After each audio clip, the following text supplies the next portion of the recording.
Przed obejrzeniem materiału chciałbym uprzedzić zawczasu. Istnieje wiele poważnych filmów pokazujących realia życia na Ukrainie. Ten do nich nie należy. Jest to raczej moja pamiątka z kraju, w którym się zakochałem. Nie szukaj w tych vlogach profesjonalnych ujęć. Na filmach pojawia się alkohol, wulgaryzmy, bagatelizowanie sytuacji zagrożenia. Przed tobą prosta relacja prostego człowieka, który na swój własny, czasem głupi sposób poznaje nie swój świat.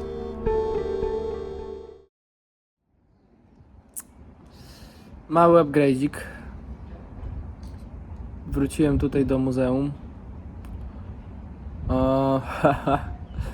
No i akurat jak miałem wejść, to zawył alarm. Muzeum jest oficjalnie zamknięte. A więc kolejny piękny dzień.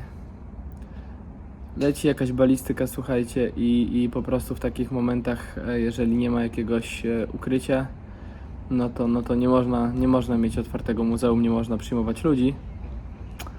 Więc ja nie wiem, czy ja w ogóle wam pokażę to, co chciałem wam pokazać. Ale to jest kolejny dzień testu. A ja jako wybitny stoik nie pozwolę tutaj sobie na jakiś stres i nerwy, zwłaszcza jak jestem chory. Bo bym umarł i byście nie mieli co oglądać. Kto by to zmontował? A tak. No to jakoś to jest. Zobaczymy, może wejdę. Wcześniej wam mówiłem, że wy już oglądaliście coś tam, a zaraz jak się okaże, że nie oglądaliście, no to już przynajmniej wiecie dlaczego, nie? Totalny spontan. No ale dobra, takie życie. Co zrobicie? To i takie. Salawi.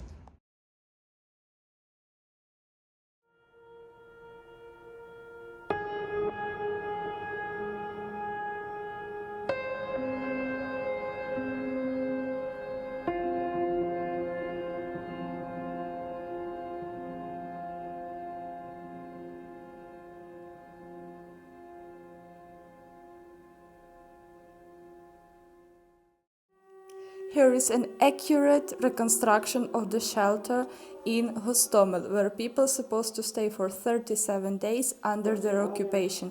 And the first thing which you can see in the shelter, this is the branch of mobile phones and cameras. What was the reason why they are here? Basically, when people were coming to the shelter, they were forcibly asked by Russian soldiers, especially Kadyrov troops, who were here as an occupants. They forcibly asked people to leave their mobile phones and cameras here.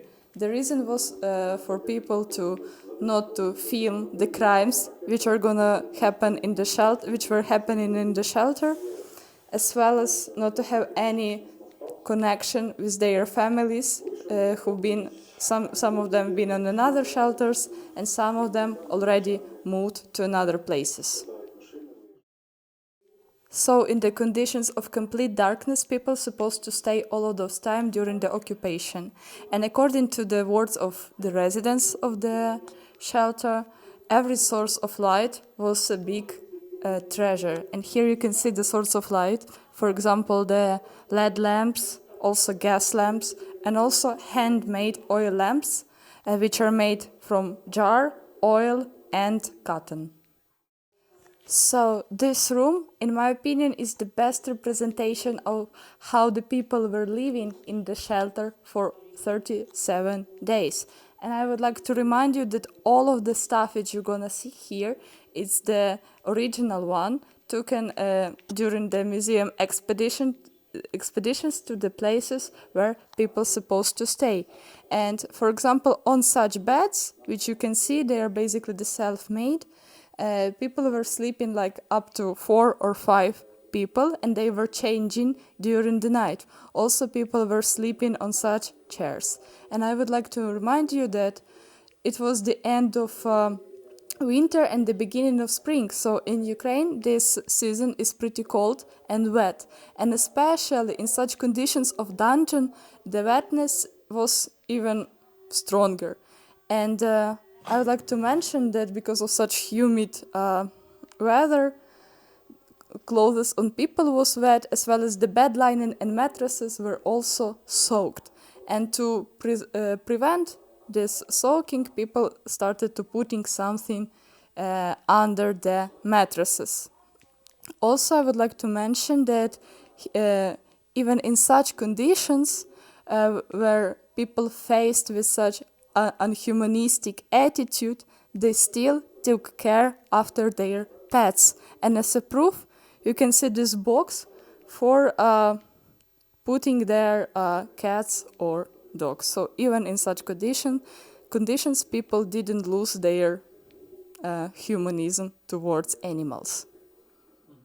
Here we go, and here is a reconstruction of storage room in the shelter, and here we can closely watch what people ate to survive during the occupation.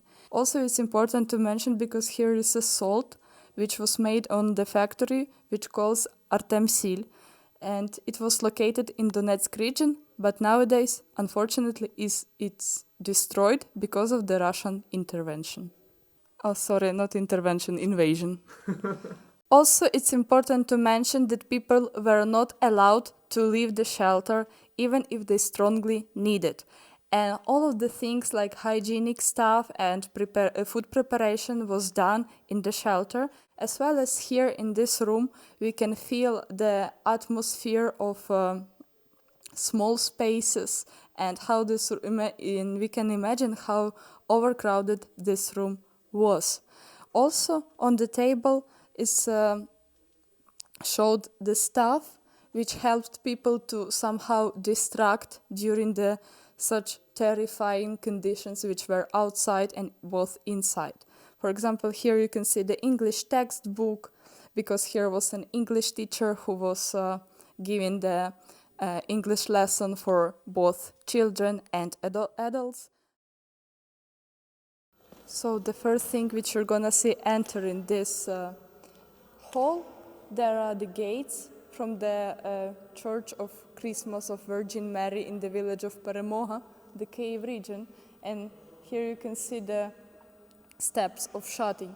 So basically it represents that every area of life in Ukraine is damaged but still not destroyed. And what do we know about the church in the village of Перемога?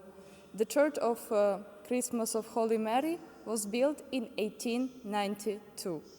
It survived during the Bolshevik occupation, Nazi German occupation, but unfortunately it didn't survive a modern time war. Oczywiście nie pokażemy wam wszystkich, a nawet połowy eksponatów, które możecie obejrzeć w muzeum. Nie tylko ze względu na zasady w nim panujące, ale także dbając o czas antenowy, z nadzieją, że w lepszych czasach wszyscy będziecie mogli na spokojnie pojechać do tego wspaniałego miejsca i zobaczyć eksponaty na własne oczy.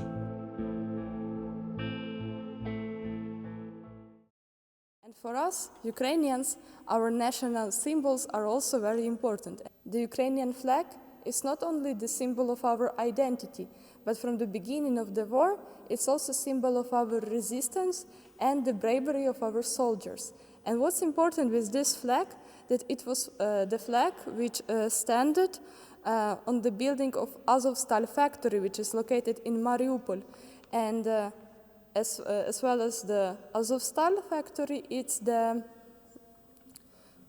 representation of bravery of Ukrainian soldiers. And this flag was a witness of a lot of tragical things, especially the battles for fights for Mariupol, the capture, and also the terrorist actions in the village of Olenivka. And even now Mariupol is unfortunately occupied by Russian soldiers, but Ukrainian soldiers, they delivered this flag to the territory which is under the Ukrainian rule. It was the hard secret operation, and after that the head of intelligence, he gifted our museum by this flag in person.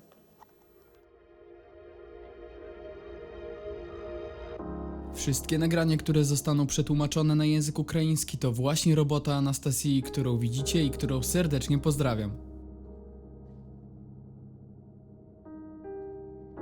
Ze względu na dobry vibe postanowiliśmy nagrać rozmowę, którą zaraz zobaczycie. Mimo że minęło wiele czasu, a nasze opinie znacznie różnią się z tego czasu biegiem, postanowiliśmy opublikować ją jako fajny punkt startowy do rozważań nad tematami trudnymi dla obydwu naszych narodów. Na nagraniu, które zwiastuje moje przyszłe problemy z mikrofonami, Nastka próbowała wyjaśnić mi, jak działają płatności w marszrutkach, ale będzie jeszcze wiele okazji, żeby wam to pokazać.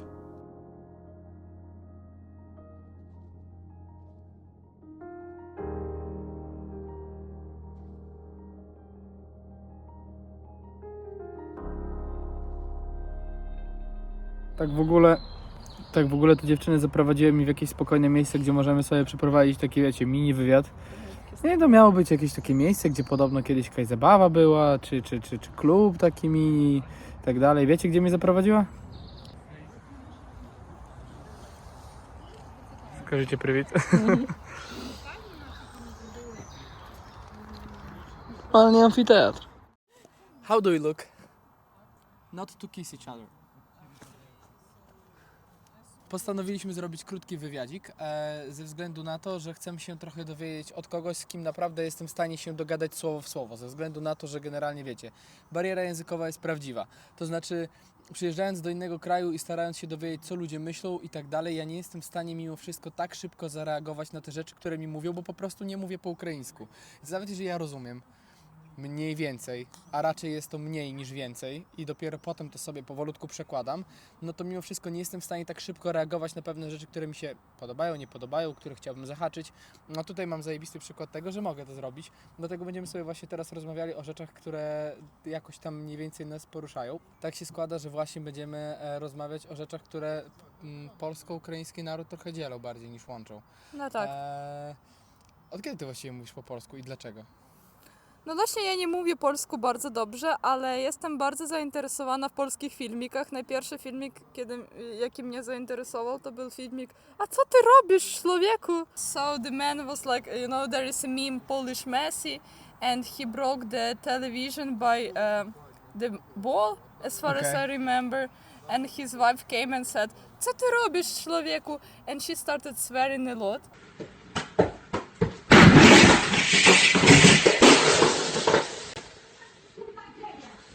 So thus I really liked this movie because I understood it fully. And another one which I liked, it was Gdzie pieniądze są Gdzie za nas? pieniądze są za las. I know it I have it in my memory. Like the whole Yeah, thing. me too. Yes? Dawaj. Yeah. Stachu? Jest Stachu w domu? Nie ma. Kurwa, A kto mówi?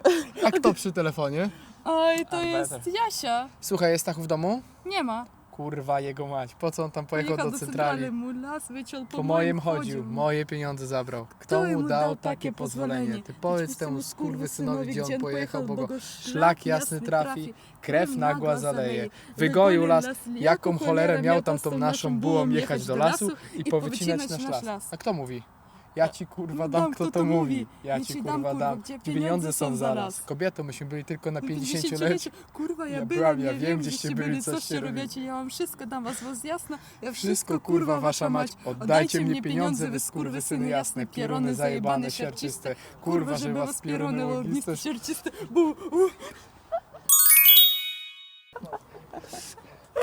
Guys, this is what Polish and Ukrainian friendship looks like. Ja. Okej, a teraz nagle przechodzimy do tematów mordów, śmierci, wojen i wszystkiego innego. Tak właśnie trzeba gadać o wojnach i tak dalej, o historii. To znaczy najpierw sobie powiedzieć jakieś głupoty, potem troszeczkę piwka się napić, my już to mamy dzisiaj ze sobą i będziemy sobie rozmawiali jak człowiek z człowiekiem, bo tylko taki dialog ma jakikolwiek sens.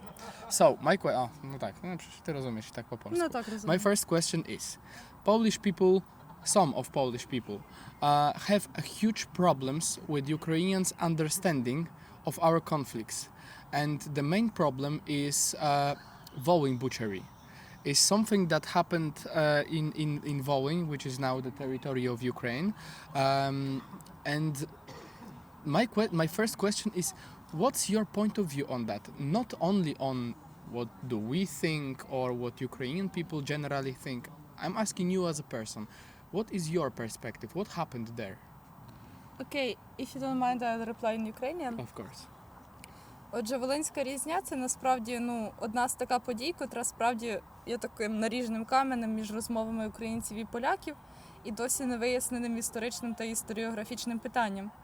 Ну, перш за все, відповідно до даних, котрі ми маємо в Україні, ну, для того я б хотіла також зауважити, що попередні українські президенти, вони попросили вибачення перед польським народом. Зокрема, президент Віктор Ющенко в 2006 році висловив вибачення перед польським народом за скоєння Волинської трагедії, за участь українців, вірніше, в польській трагедії, оскільки далі я більше розповім. Крім того, колишній президент Петро Порошенко в 2014-му, здається, році також попросив вибачення за участь українців в цій трагедії. І навіть, наскільки мені відомо, папа Іоанн Павло II, він також зазначив про те, що українці та поляки, вони повинні дбати не за ті речі, котрі їх роз'єднують, не повинні звертати уваги на речі, котрі їх роз'єднують, натомість шукати якісь, так би мовити, точки доторку. Тобто речі, котрі об'єднують, натомість тих, котрі роз'єднують. Насправді, загалом, історія Волинської різні, вона є доволі складним питанням, оскільки відомо, що території, західні території України, загалом такі регіони, як Волинь і Галичина, в міжвоєнний період вони були в складі Другої Речі Посполитої, на чолі з Юзефом Пілсудським.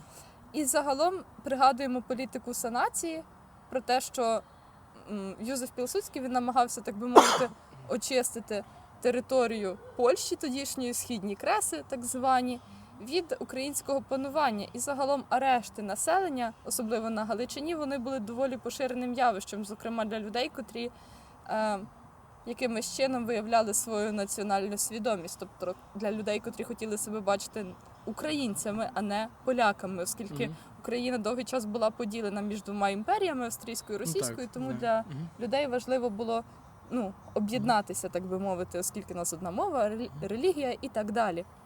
А щодо Волинської різні, власне, то варто зазначити, що більшість з українських джерел, вони згадують про російський слід в цій війні, саме радянський слід в цій війні, оскільки, загалом Волинь, вона культурно певною мірою відрізняється від Галичини, оскільки там була більш активна політика русифікації і менше місця для українського національного відродження.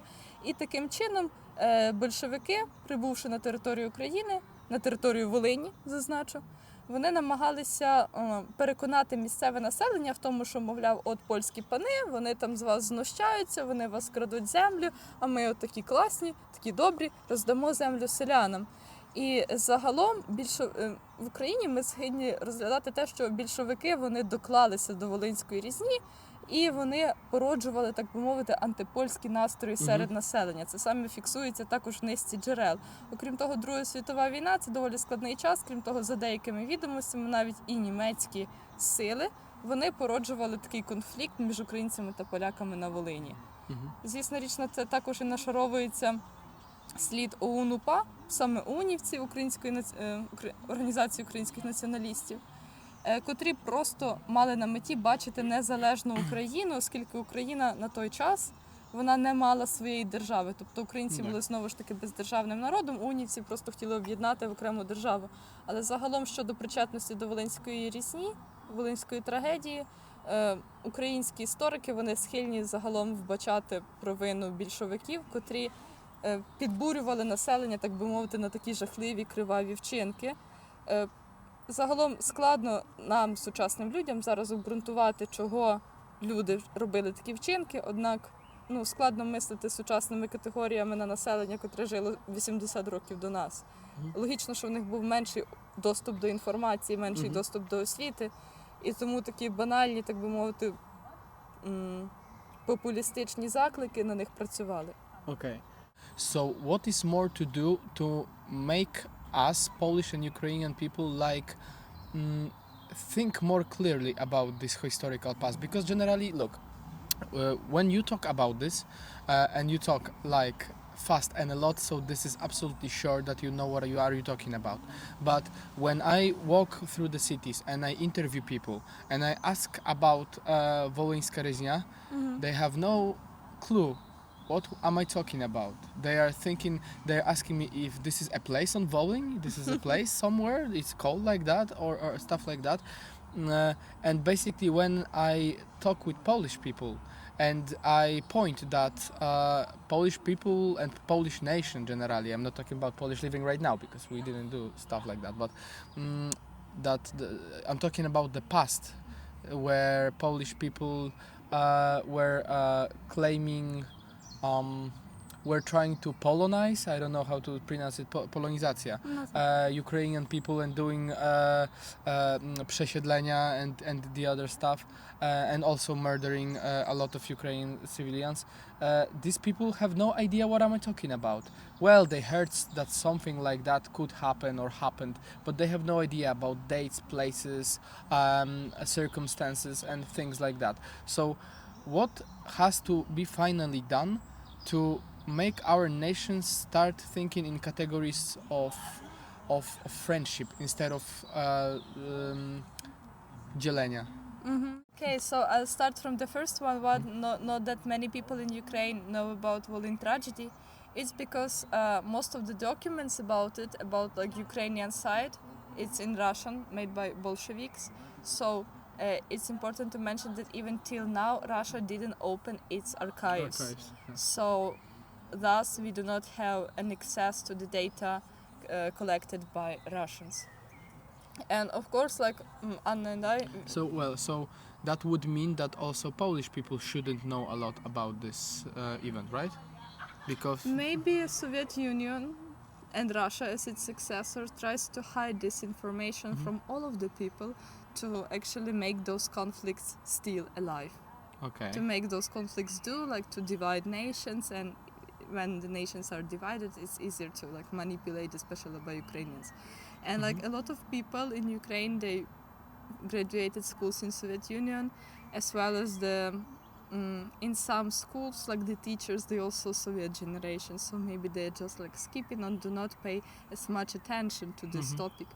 But as far as I was volunteering as a history teacher, and I can see that those topics they're mentioned nowadays in the studying program. Really? But, yeah. Okay. But those children, they are like teenagers, so it should be some time for them to realize. But for people who work like in sector of culture and humanities in historic institution, of course it's clear for them. And I kind of live in the bubble, so I was surprised that you told me that not that many people knows about the Wołyń tragedy. Yes, a lot. You would actually see this because, sorry, I will speak Polish for a second. Jeszcze wy to po prostu zobaczycie na YouTubie lub już zobaczyliście, prawdopodobnie główny materiał wejdzie pierwszy, że faktycznie niektórzy ludzie nie wiedzą, o co chodzi z tym Wołyniem, albo w ogóle tego tematu nie dotykają, mimo że pytania są zadawane raczej tak klarownie, ze względu na to, że widać po nich, że nie bardzo wiedzą, co mają na ten temat powiedzieć, bo niewiele na ten temat wiedzą, więc tak to wygląda. And what has to be done in your opinion except of time? Because we don't have time, right? Yeah. We have a war here. We have like, we should be as united as we can, as soon as we can. What should we do? How should we proceed right now? I think that for both of nations it should be like the strong educational work, especially we are such institutions like Museum where we work. Obviously Polecamy muzeum. Thank you, dziękujemy bardzo. We used to have an event dedicated to Russian step in cutting tragedy as well. So I think that via education, because as far as I know that there is like reburial process, Ukrainians somehow stop in this reburial process. Also in Poland, people are like doing the vandalizing the graves of Ukrainians who were the members of OUN and UPA. And such, I don't know, small vandalistic stuff, which sounds pretty childish, I think it should be stopped, definitely, because it doesn't make sense to the whole tragedy.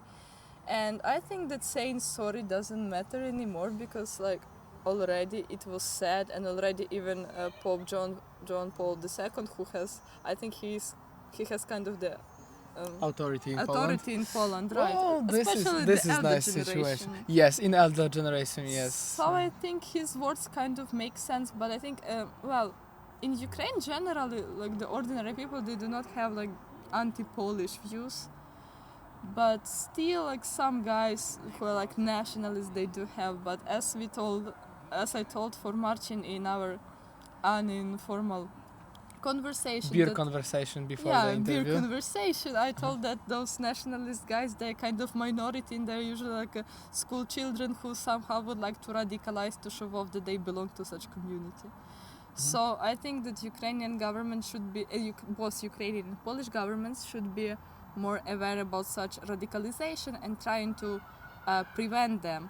and also with people in different areas. I mean, museum work, education at schools, universities, and etc., both in Ukraine and in Poland, should be shown that, okay, there is definitely the step of our common enemy via history, Russia, and also it's like Russians' grandma, Soviet Union.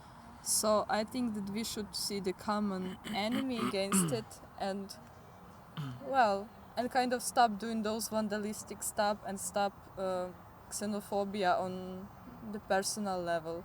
Stop stop feeling that, for example, well, for me as for Ukrainian person, like some Polish, they made the sanation policy, they were against Ukraine in 1930s, but it doesn't matter for me anymore because I have a lot of Polish friends who has a really good attitude towards Ukrainians.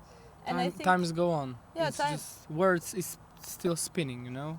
time is go on, and I think that for people it's a time to be more open-minded to each other and perceive that, like, okay, there was a responsibility, and we just have to stop those, I don't know, local fightings, the fightings by vandalism and words, and just to respect each other probably, and Ukrainians have to respect the Polish people for help which they help which they give for Ukrainian refugees, as well as Polish people.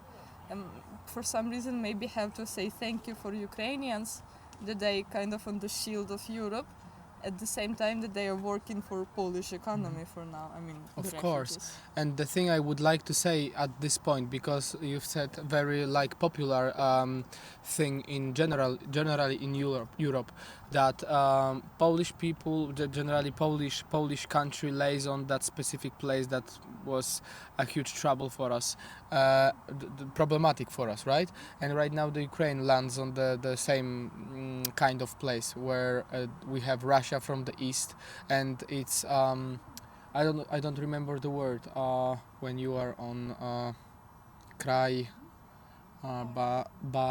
what? Border? Yes, Yeah. kraj.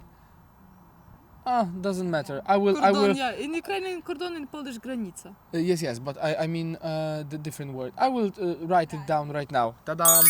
Szczyt, Okay. pole bitwy. They already know. No. Uh-huh. It means that this country is very important for the rest of the countries because it lays next to the borders of an enemy, and some people say we should help Ukraine because it's that kind of country. When you fall, we all could fall, right? But I think we should help Ukraine for absolutely different reason.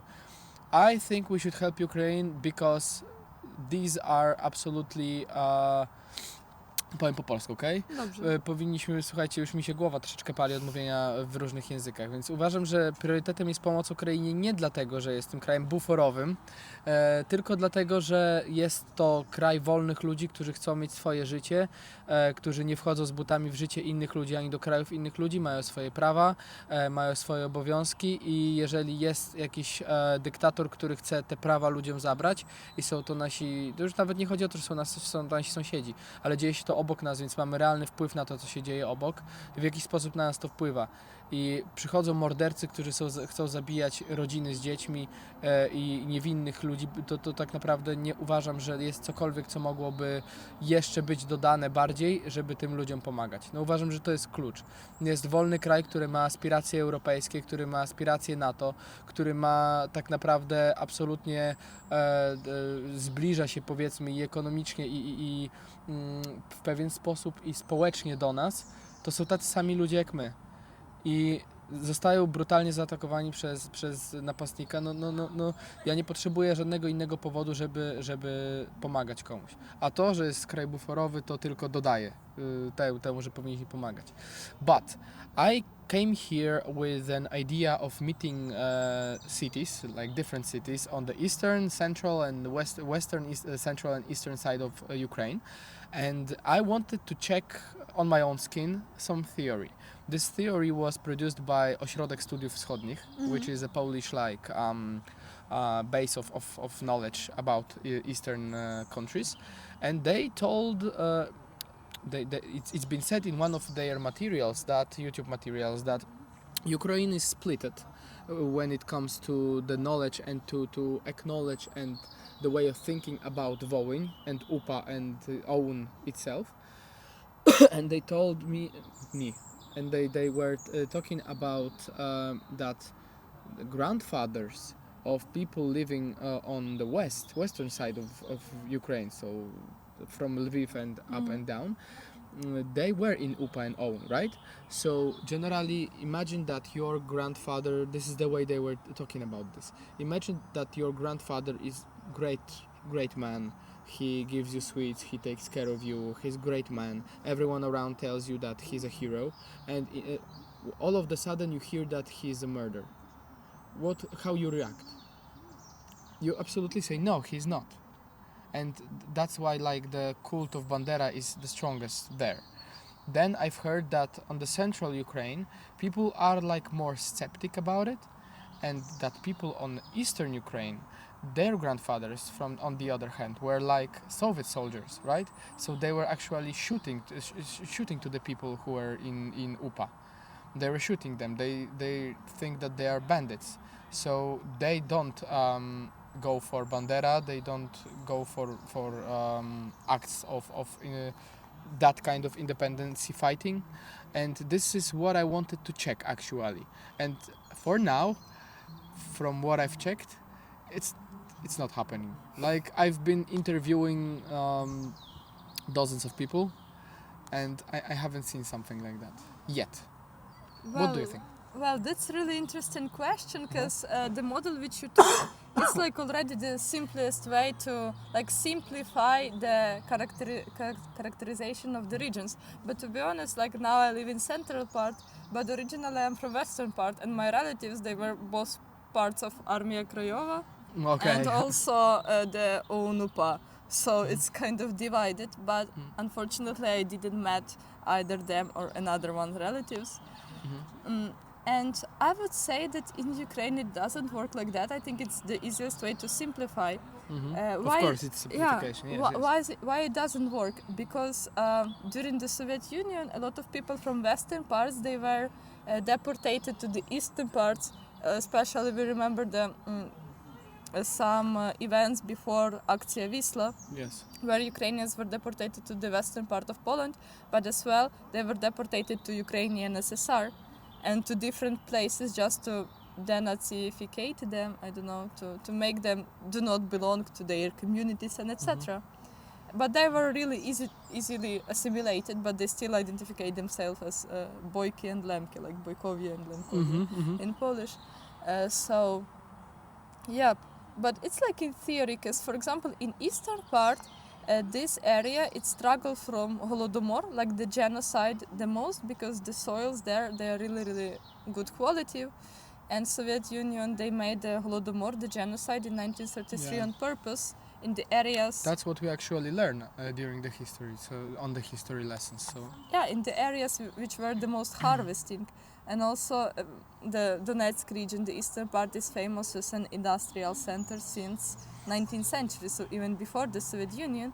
But Soviet Union would like just to, how to say, like to, like the sterty in English, to erase. Yeah. Oh yeah, okay. Yeah, to erase this identity of eastern regions. So they would like to say that, oh yeah, we bring industrialization to the Donetsk region, and because of the genocide, those areas supposed to be settled by someone, and there were like a lot of volunteering people from different areas of Soviet Union who came to Donetsk region to work, and their identity was basically like Soviet identity, not Russian, not Ukrainian, but just Soviet.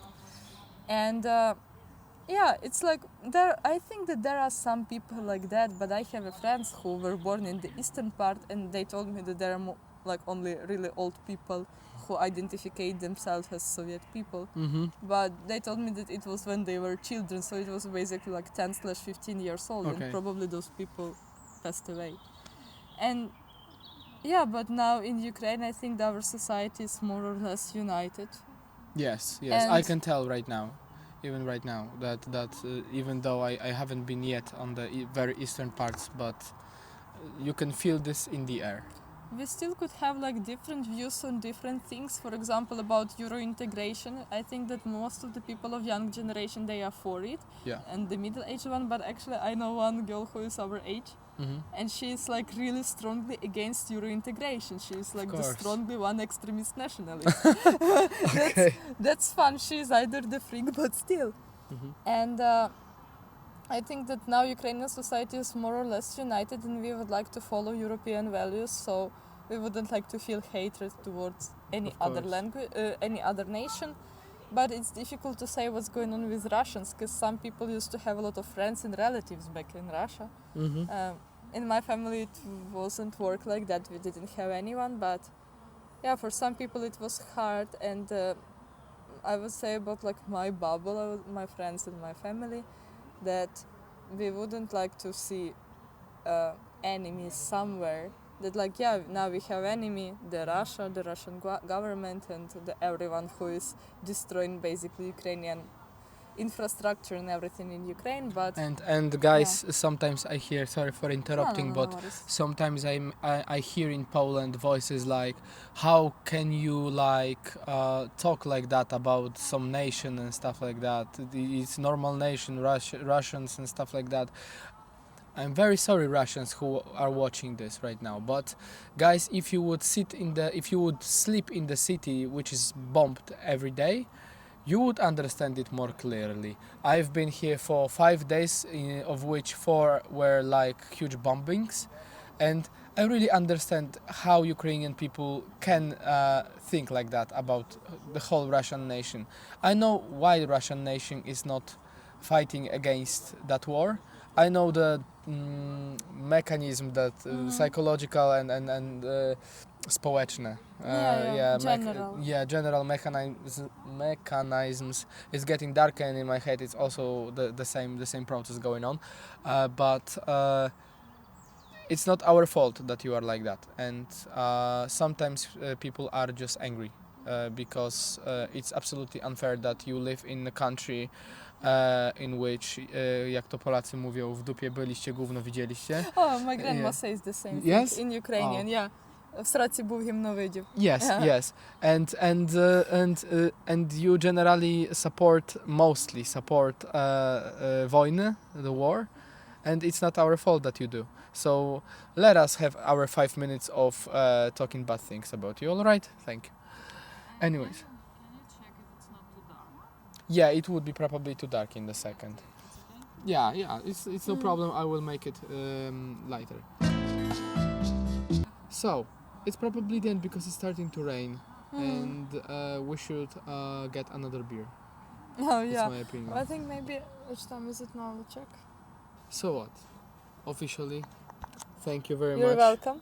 And guys, remember that Czemu ja tu mówię po angielsku? No, sobie mów po powiedzieć polsku, napisy. dobrze. Jeżeli ja potrafię w ten sposób rozmawiać z ludźmi z Ukrainy, to wydaje mi się, że każdy z was by potrafił to robić. No jeżeli nie umiecie, to być może problem nie tkwi w Ukraińcach, tylko was. No taka interesujące zdanie było teraz. Dziękuję. A, żaden problem. No wiesz, no, robię co uważam za słuszne, a słyszałem bardzo dużo rzeczy, przyjechałem samemu, gdzie wiele osób mówiło, żebym nie przyjeżdżał, wiesz, zrobiłem spróbowałem samemu zrozumieć, zobaczyć, tak jest naprawdę jak myślałem. Jest dokładnie tak samo jak myślałem, tu naprawdę nikt nie ma z nami Polakami problemu. Nie ma ludzi, którzy nas nie lubią, wręcz ludzie się dziwią, jak słyszą, że że tam ktoś nie lubi Ukraińców, a dlaczego? Że my się lubimy, nie? W ogóle jest inaczej. Zupełnie na wszystko patrzymy inaczej, ale jesteśmy, wydaje mi się, same sort of people. Tak, pytacie mnie, dlaczego ja tak się dobrze jakby tutaj umiem ogarnąć wokół siebie i tak dalej. No bo ja się czuję trochę, jakbym był faktycznie gdzieś w okolicach swojego domu. To jest wszystko podobne, nie? Oprócz tego, że miasto jest gigantyczne i że cały czas u was pada, a przez to, że pada, będziemy kończyli. Jeszcze raz dobrze. dziękuję. Dziękuję bardzo. No really, I'm really grateful for your thoughts and For what? For your thoughts and your position and like No dzień dobry, ostatni dzień w Kijowie. I zanim sobie pogadamy, to chciałbym wam pokazać tylko mniej więcej jak wygląda Kijów, taki najzwyczajniejszy. Czyli taki wielki, gigantyczny Białystok, jak ja to mówię. Słuchajcie, to jak zielone jest to miasto i jak tutaj pachnie jest niesamowite. Gdziekolwiek nie pójdę, gdzieś wiecie, kilka kroków od tej takiej głównej cywilizacji, nieważne czy za rzeczką, czy przed rzeczką, wszędzie jest absolutnie zielono. A zaraz sobie usiądę, bo idę w stronę Podila i sobie pogadamy, bo ostatni dzień kręcenia wywiadów, słuchajcie. Już mi się nie chce stąd wyjeżdżać, ale to zaraz.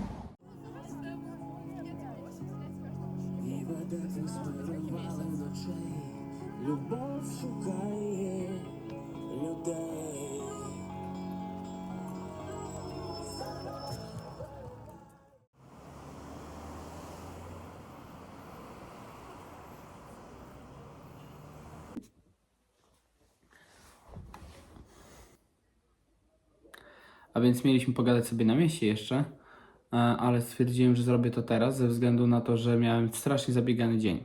Ogólnie jeżeli chodzi o kręcenie vloga, pamiętajcie, że najważniejsze dla mnie zawsze jest ten główny materiał, a nie vlog. Vlog jest przy okazji. Dzisiaj jest ostatni dzień w Kijowie i...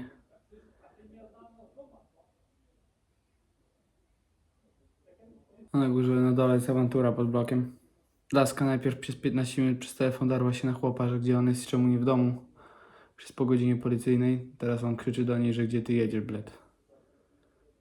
No, czyli że ona też nie w domu. I się zaczęło. No nieważne, wracając do tematu. Rzeczy, które widziałem, tylko utwierdziły mnie w przekonaniu, że jedyną opcją, jaką można zastosować, żeby jakkolwiek zrobić ten magiczny most pomiędzy Polską a Ukrainą, to jest rozmawiać. Gadać, rozmawiać, poznawać ludzi, próbować się zrozumieć, wymieniać swoje zdania, opinie.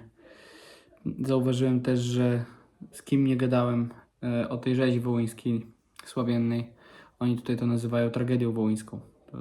Tu inaczej to wygląda. Oni nie są tacy, żeby to nazwać dosłownie rzeź wołyńska.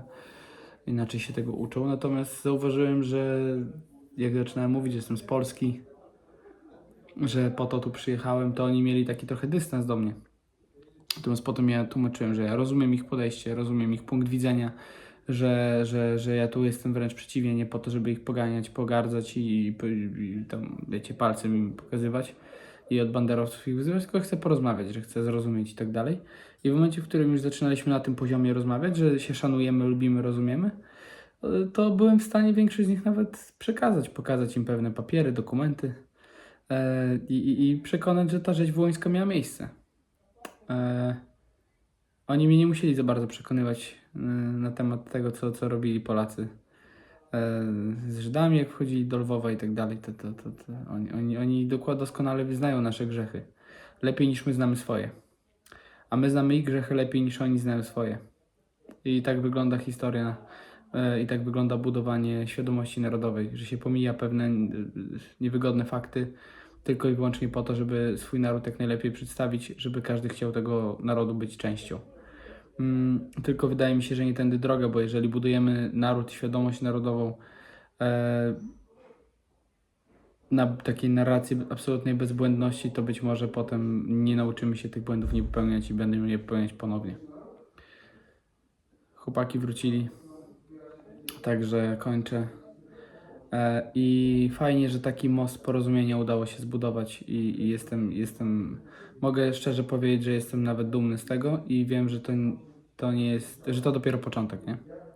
Że to jeszcze nie jest koniec i że jest dużo do zrobienia. Mam nadzieję, że na coraz wyższym poziomie, z coraz większą ilością ludzi, z coraz większą ilością kontentu i na wschód. Na razie na południe, potem na wschód. Trzymajcie się.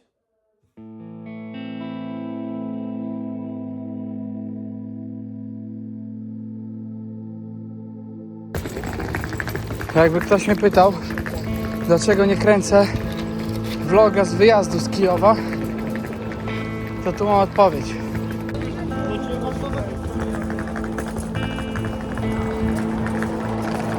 Na pewno nie. Chowam to.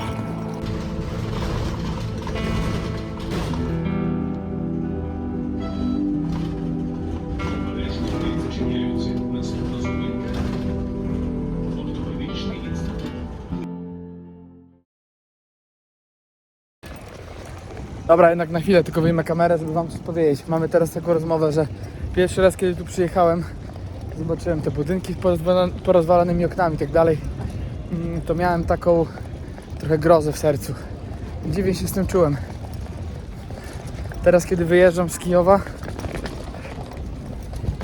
jedynie smutek, że to już chwilowy koniec. A do zobaczenia następnym razem. My idziemy do Maka. A przed wyjazdem jeszcze macie zajebistą Toyotę.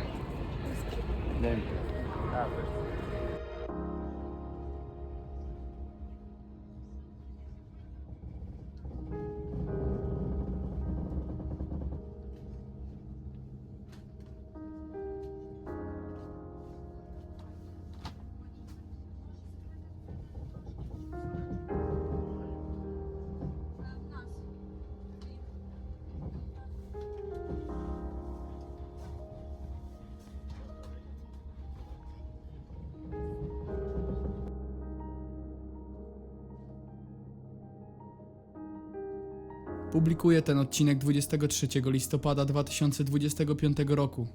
Kijów jest bombardowany niemal codziennie. W sieci można znaleźć rozpiski dotyczące tego, o których godzinach w danych dzielnicach zostanie włączony prąd.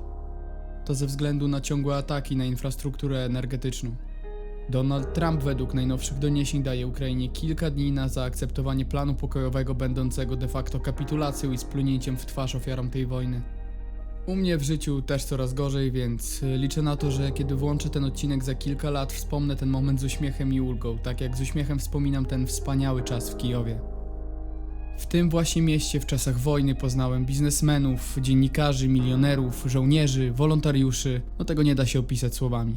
Jestem wdzięczny za każdą minutę spędzoną w tym miejscu, każdej osobie, która pomogła mi się tam odnaleźć i wszystkim kibicującym mi w dalszych publikacjach. Jeśli moja praca Ci się podoba, zachęcam do wsparcia kanału w serwisie Patronite, a także podbicia materiału łapką w górę, komentarzem i subskrypcją. Oby przyszłość okazała się lepsza niż obecne trudne czasy. Do zobaczenia przedwczoraj.